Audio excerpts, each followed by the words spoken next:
क्या आपके हेयर बहुत ज़्यादा जल्दी वाइट हो रहे हैं, ग्रे हो रहे हैं? अगर हाँ तो ये वीडियो आपके लिए है।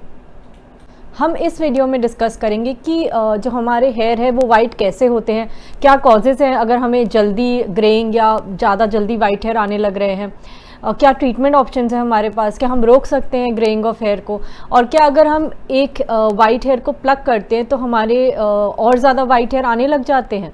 ये सारे टाइम स्टैम्प्स मैंने डिस्क्रिप्शन बॉक्स में मेंशन किए हैं। हाय, मैं जोली स्किन क्लिनिक से डर्मेटोलॉजिस्ट डॉक्टर निरुपमा। अगर आपने हमारा चैनल नहीं सब्सक्राइब करा है तो आप प्लीज़ हमारे चैनल को सब्सक्राइब करिए ताकि आपको नोटिफिकेशन मिलता रहे नए नए वीडियोस के बारे में जो हेयर केयर और स्किन केयर से रिलेटेड होते हैं। तो आइए जानते हैं कि हमें वाइट हेयर होते क्यों हैं, होते कैसे हैं। हमारे हेयर ब्लैक होते हैं मेलानिन पिगमेंट की वजह से, और अगर ये पिगमेंट कम हो जाती है तो हमारे हेयर वाइट या ग्रे होने लग जाते हैं। हमारे हेयर फॉलिकल्स में कुछ सेल्स होते हैं जिन्हें हम कहते हैं मेलानोसाइट्स। ये root of the hair follicle यानी कि टिप ऑफ डर्मल पैपिला में पाए जाते हैं। ये एक सब्सटेंस रिलीज करते हैं मेलानिन, जो कि एक पिगमेंट होती है जिससे हमारे हेयर ब्लैक होते हैं, और ये अच्छे से पूरे हेयर फॉलिकल में डिस्ट्रीब्यूट होता है। अगर हमारे मेलानोसाइट्स कम हो जाए या फिर जो मेलानिन ट्रांसफ़र है वो रिड्यूस हो जाए, उसकी वजह से हमारे हेयर ग्रे या वाइट हो सकते हैं। अगर 20 to 30 इयर्स की एज से कम में हमें ग्रेइंग हो रही है तो हम उसे प्रीमेच्योर ग्रेइंग ऑफ हेयर कहते हैं, जो कि जेनेटिक्स के कारण ज़्यादा हो सकती है। एक IRF4 करके फैक्टर होता है, जीन होती है, उसकी वजह से हो सकती है। ऑक्सीडेटिव स्ट्रेस से भी ग्रेइंग ऑफ हेयर हो सकती है। ऐसा सजेस्ट किया गया है कि ऑक्सीडेटिव स्ट्रेस से एक केमिकल होता है हाइड्रोजन पेरोक्साइड, ये हमारे हेयर फॉलिकल्स में एक्यूमुलेट हो जाता है। हाइड्रोजन पेरोक्साइड के इकट्ठा होने से हमारे हेयर जो हैं वो ब्लीच हो जाते हैं, यानी कि ग्रे या वाइट हो जाते हैं। ये ऑक्सीडेटिव स्ट्रेस हो सकता है स्मोकिंग की वजह से, साथ ही साथ ये हो सकता है अगर बहुत ज़्यादा मेंटल या इमोशनल स्ट्रेस हो किसी को, उसकी वजह से, और एक्सेस सन एक्सपोजर अगर हो रहा हो उसकी वजह से भी ऑक्सीडेटिव स्ट्रेस हो सकता है। साथ ही साथ विटामिन डेफिशिएंसीज की वजह से भी ये हो सकता है, और अगर बहुत ज़्यादा पोल्यूटेड एनवायरनमेंट हो उसकी वजह से भी हमें ऑक्सीडेटिव स्ट्रेस हो सकता है। नॉर्मली जो ये हाइड्रोजन पेरोक्साइड होता है ये कन्वर्ट होता है वाटर में और ऑक्सीजन में, बट अगर ये एक्यूमुलेट होता रहता है तो हमारे हेयर ब्लीच होने लग जाते हैं। जो हाइड्रोजन पेरोक्साइड वाटर और ऑक्सीजन में कन्वर्ट होता है, इसके लिए एक एंजाइम होता है कैटालेस। कई बार ये एंजाइम कम हो जाता है बॉडी में, जिसकी वजह से हाइड्रोजन पेरोक्साइड के लेवल्स और ज़्यादा बढ़ जाते हैं, और अल्टीमेटली ये जो मेलानिन सिंथेसिस है उसे कम करते हैं, जो ब्लैक पिगमेंट बन रहा है उसे कम करते हैं, उसके एंजाइम को कम करके।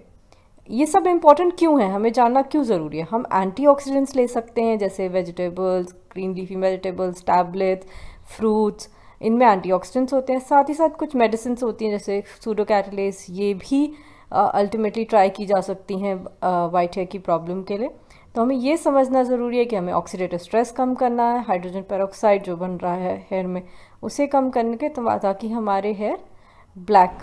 अब हम बात करते हैं कॉजेज़ ऑफ प्रीमेच्योर ग्रेइंग के, यानी कि अगर हमें वाइट बाल बहुत ज़्यादा जल्दी आ रहे हैं, 20 इयर्स या उससे भी ज़्यादा जल्दी वाइट बाल आने स्टार्ट हो गए हैं, तो ये क्यों हो रहे हैं। सबसे इम्पॉर्टेंट जो कॉज है वो है फैमिली हिस्ट्री। अगर आपकी फैमिली में किसी को हिस्ट्री है ज़्यादा जल्दी बाल ग्रे होने की, ज़्यादा जल्दी बाल वाइट होने की, तो आपको भी चांसेस हैं कि आपके बाल भी ज़्यादा जल्दी वाइट हो सकते हैं।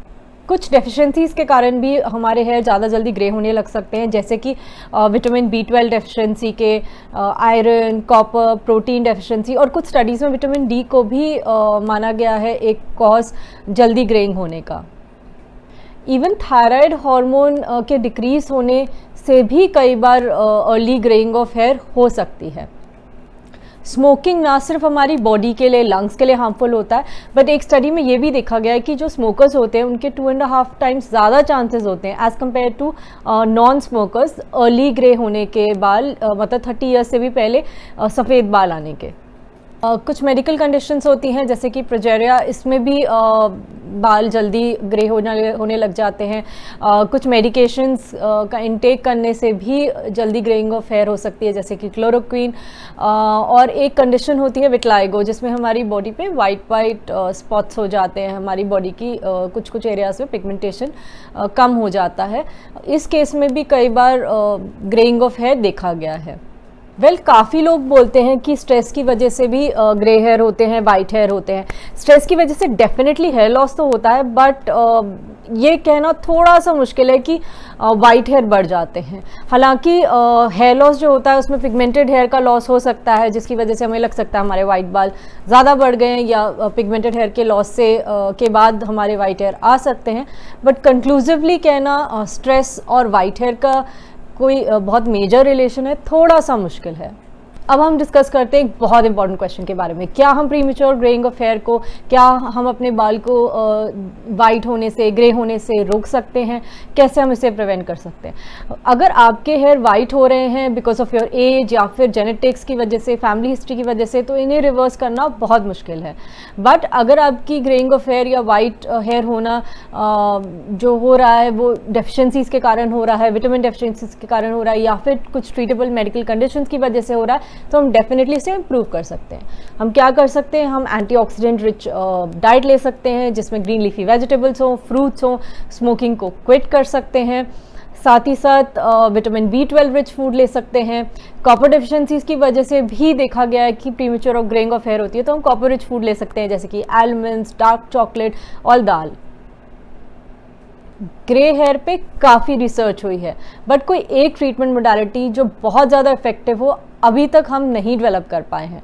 बट बहुत सारी ट्रीटमेंट मोडालिटीज़ होती हैं जो कि इस कंडीशन में हेल्प करती हैं, जैसे कि पाबा यानी कि पैरा अमीनो बेंजोइक एसिड। एक स्टडी की गई थी जिसमें 400 से ज़्यादा मेन जिनके वाइट हेयर थे उन्हें इंक्लूड किया गया था और उन्हें पाबा दिया गया था, और 80% लोगों के हेयर जो थे वो पिगमेंटेड हो गए, ब्लैक हो गए। बट ये भी देखा गया कि दवाई छोड़ने के बाद बहुत सारे लोगों के जो हेयर थे वापस वाइट हो गए। कैल्शियम पैंटोथेनेट जो कि एक विटामिन होता है, इसे भी काफ़ी यूज़फुल पाया गया है ग्रे हेयर की प्रॉब्लम को कम करने में। बट जो स्टडीज़ हैं वो इतनी ज़्यादा नहीं है और इतने ज़्यादा पेशेंट्स की नहीं है कि हम बहुत कंक्लूसिवली कह सकें कि ये बहुत ज़्यादा इफ़ेक्टिव है। मेलिटेन एक काफ़ी अच्छा इंग्रेडिएंट है जो कि बहुत सारे लोशंस में पाया जाता है, और ऐसा कहा जाता है कि ग्रे हेयर की प्रॉब्लम में काफ़ी हेल्पफुल रहता है। कुछ स्टडीज़ भी की गई हैं, और इसे 6 मंथ्स तक यूज़ करना रहता है, और इसे कहा जाता है कि ये रेस्टिंग मेलानोसाइट्स को स्टिमुलेट करता है ताकि वो मेलानिन बना सके। इस पूरे प्रोसेस के बारे में मैंने कुछ समय पहले इस वीडियो में एक्सप्लेन किया हुआ है। लैटानोप्रोस्ट जो कि एक इंग्रेडिएंट होता है जो कि आई ड्रॉप्स में पाया जाता है, इससे भी काफ़ी स्टडीज़ की गई हैं जिसमें दिखाया गया है कि ये भी काफ़ी हेल्पफुल हो सकता है ग्रे हेयर की कंडीशन में। पुवासोल जो कि UVA और सोरालिन नाम की दवाई के साथ ट्रीटमेंट की जाती है, ये भी काफ़ी स्टडीज़ में बहुत यूज़फुल देखी गई है। और कुछ इंग्रेडिएंट्स जो कि प्रपोज किए गए हैं कि ये यूज़फुल रह सकते हैं ग्रे हेयर की प्रॉब्लम के लिए, वो हैं vitamin C, vitamin E based shampoos. But इनके साथ प्रॉब्लम ये है कि इनका हमारे हेयर के साथ बहुत ही कम कांटेक्ट टाइम होता है। Green tea, melatonin, selenium, copper based application भी स्टडी की जा रही है। एक और रिसर्च और एक और स्टडी जो कि हो रही है कि अगर हम एक्टिव इंग्रेडिएंट्स को डायरेक्टली फॉलिकुलर यूनिट के अंदर डाल सकें, इंजेक्ट कर सकें, तो ये काफ़ी यूज़फुल हो सकता है ग्रे हेयर या वाइट हेयर की प्रॉब्लम को कम करने में।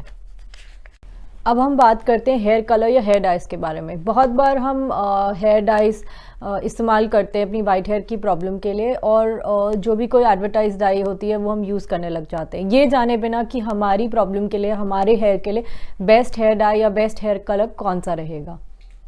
बेसिकली बहुत टाइप्स की हेयर डाई होती हैं, जैसे कि permanent hair dye, demi permanent, semi permanent या टेम्प्रेरी। यूजुअली अमोनिया या PPD की वजह से हमारी स्कैल्प में एलर्जी हो सकती है, हमारी स्किन रेड हो सकती है, स्कैल्प की इचिंग हो सकती है और हमारी प्रॉब्लम बढ़ सकती है। आपके 30 to 40% ग्रे हेयर है तो आप डेमी परमानेंट या semi permanent hair dye use कर सकते हो। ये परमानेंट हेयर डाई से काफ़ी ज़्यादा सेफ़ होती है, बट इसमें फ्रीक्वेंटली टचअप की रिक्वायरमेंट रहती है। अगर 40% से ज़्यादा हमारे बाल वाइट होते हैं तो यूजली लोग परमानेंट हेयर डाई का इस्तेमाल करते हैं। इसमें यूजली अमोनिया या पीपीडी होता है जो कि हमारे स्कैल्प में एलर्जी कर सकता है, तो हमें इस बात के बारे में थोड़ा केयरफुल रहना चाहिए। हेना और indigo natural semi permanent hair dyes की कुछ ऑप्शंस हैं। मैंने कुछ सेमी परमानेंट हेयर डाइज के लिंक मेंशन किए हैं डिस्क्रिप्शन बॉक्स में, जो कि आप यूज़ कर सकते हो अगर एमोनिया से या पीपीडी से एलर्जी हो। ये काफ़ी सेफ़ होती हैं, बट ये इतनी सुपीरियर नहीं होती कलर के मामले में। इसमें काफ़ी ज़्यादा फ्रीक्वेंट टचअप्स चाहिए रहते हैं। मैं इन सब के बारे में एक पूरा डिटेल वीडियो जल्दी बनाऊंगी ताकि आप सही इन्फॉर्मेशन ले सको और सही डिसीजन ले सको कि आपके हेयर के लिए सबसे अच्छी हेयर डाई कौन सी है।